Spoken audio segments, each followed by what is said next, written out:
Today I'm going to give you an update on how far along I am with Nanowrimo. But first, I had said a few weeks ago that I was reading a couple of books, so I want to give you an update on that as well. So, first book that I'm reading right now is Timeline by Michael Crichton, and I am on page 111.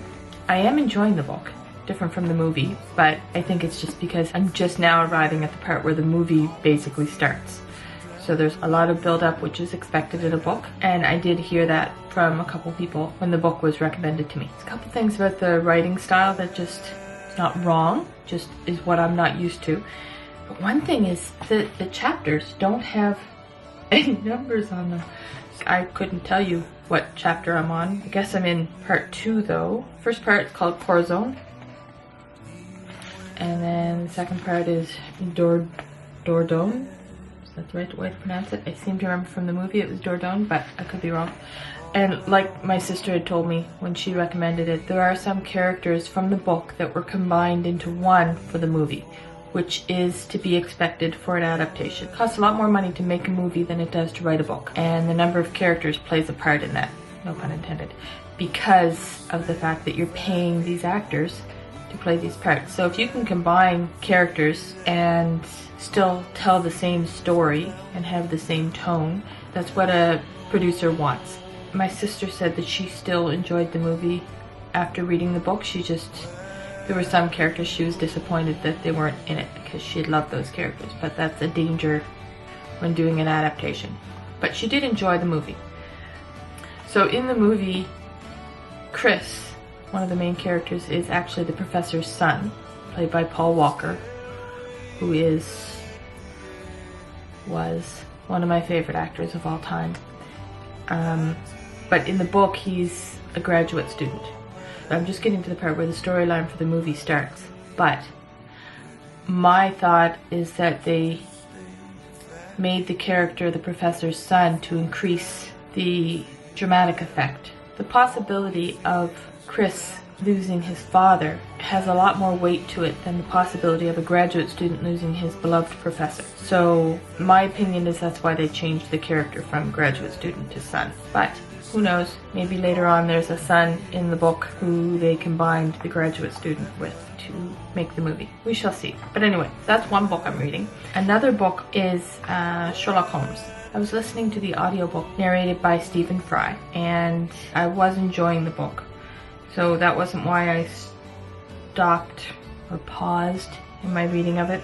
It was just another book that was highly recommended to me. I listened to the sample of it, and then I listened to the first chapter, and it just kind of drew me in more than the Sherlock Holmes did at this point. That book is Neverwhere by Neil Gaiman, and I'm currently on chapter 5, and I have 10 hours and 9 minutes left remaining to the audiobook, so it's going to take me a little while. I've been trying to get into the fantasy genre because I'm considering, I do have a story idea in my mind for a fantasy, and I need to get more familiar with the genre before I can feel comfortable writing it. There was another book that Murphy Napier has recommended many times, as well as Daniel Green, two booktubers that I watch on YouTube. The Way of Kings by Brandon Sanderson, and I know already it's going to be it's going to take me a while to listen to. Okay, so to give you an idea, I don't know if you've ever listened to audiobooks, but Neverwhere is 13 hours and 48 minutes in total. The Guernsey Literary and Potato Peel Pie Society was 8 hours and 6 minutes. Anne of Green Gables by Lucy Maud Montgomery was 9 hours and 22 minutes. And The Way of Kings by Brandon Sanderson, shouldn't be surprised because Murphy Napier showed the book on several of her videos, and it's like this thick. The audiobook is 45 hours and 30 minutes. A lot of listening time. So I'm looking forward to that. Since I'm not used to reading fantasy anymore, I used to read it as a kid, I want to try and get back into it. So The Way of Kings will be coming up soon. I'm not reading it yet, but it will be coming up soon. I also purchased on Audible a book that I read in paperback probably about 5 years ago, but I want to start the series again, so I'm going to start on the first book again. And it's also read by one of my favorite actors, James Marsters. It is Stormfront by Jim Butcher. I'm going to listen to that as well. I'll continue with Sherlock Holmes. What is it? Sherlock Holmes, The Definitive Collection. Also quite long. 71 hours and 57 minutes for that one. And another fantasy book that I have on my menu for Audible is A Wrinkle in Time, which is 6 hours and 27 minutes. I really want to listen to that as well.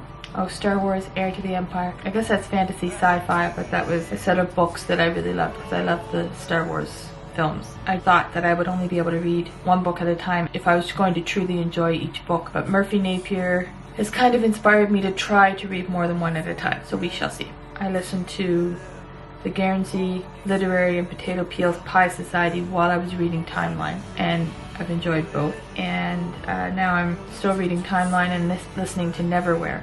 So far I'm at 2 books at a time. These are the fantasy books I currently have in my audiobook library. What are your favorite fantasy books that you think I should read? Let me know in the comments.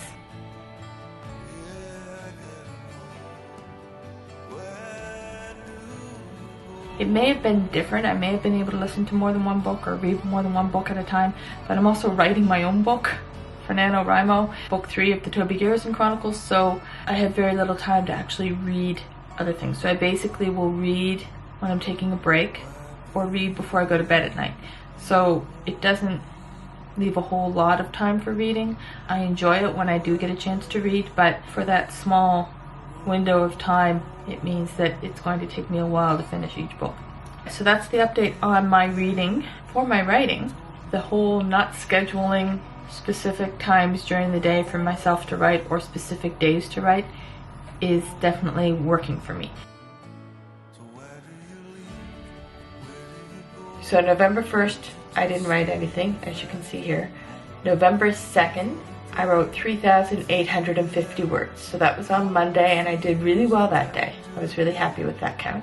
November 3rd, I wrote 1,354 words. Then I didn't write anything on the 4th, which was the Wednesday. I didn't write anything on the 5th, which was Thursday. And then on Friday, I wrote 475 words. So the total for that week was actually 5,679 words. And here you can see on November 8th, I wrote 2,314 words. And November 9th, I wrote 0 words. And on November 10th, I wrote 2,179 words. Wednesday's word count was 2,006 words. Thursday's word count was 2,415 words. And Friday, which is today, so far has been 1,016 words.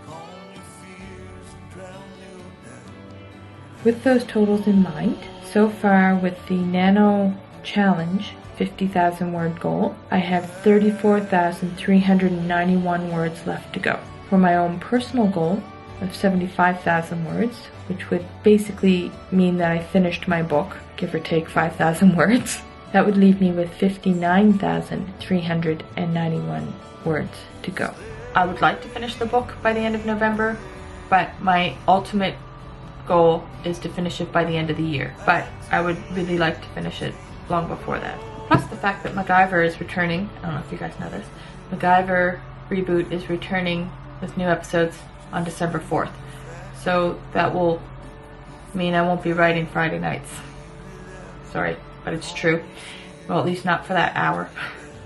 And then usually my friend Maria and I will do a rewatch and message back and forth on Facebook as we're watching, because we can't watch it together in person, even before COVID.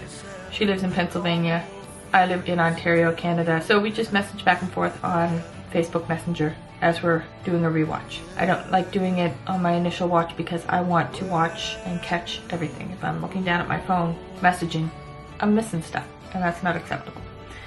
And pretty sure she feels the same way. That is my update right now, and I'm going to do some more writing after I edit this video. I'm actually pretty much in line with the structure where the inciting incident happened, and then a little past the middle of Act 1, and then I'll be going into Act 2 in approximately 10,000 words.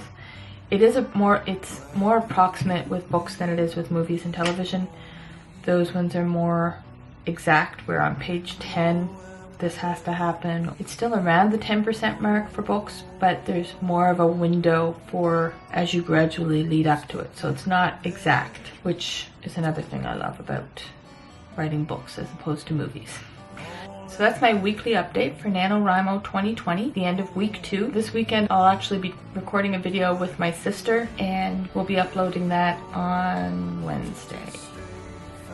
No idea why I said that so ominously. And also my light went out partway through, so not sure when that happened, but I hope you enjoyed the video despite all the technical issues and my weirdness. If you did, please like, subscribe, and leave a comment, and I can't wait to see you guys again next week. Stay happy, healthy, and safe. Bye-bye.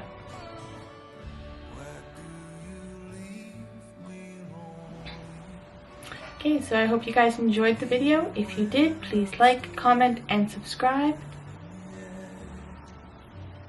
I hope you guys enjoyed the video. If you did, please like and subscribe and leave a comment. Let me know what you thought. I hope you guys enjoyed the video. Please leave a comment below. Please leave a comment below. Let me know what you thought, and like and subscribe.